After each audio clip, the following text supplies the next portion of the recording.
Today is a very important day for il Collegio Carlo Alberto. We are opening our new academic year with a great and very important lecture by Professor Przeworski from New York University.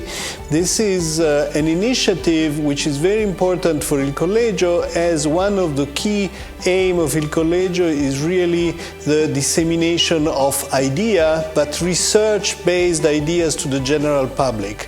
This is a critical and difficult moment in the history of the Western world, and it is very important to start debating seriously about the future of our social, economic and political institutions, and the Collegio wants to be at the center of this debate. The Collegio, of course, is an institution which enjoys an extraordinary faculty of very young, determined and motivated international researchers, so the Collegio is a factory of ideas.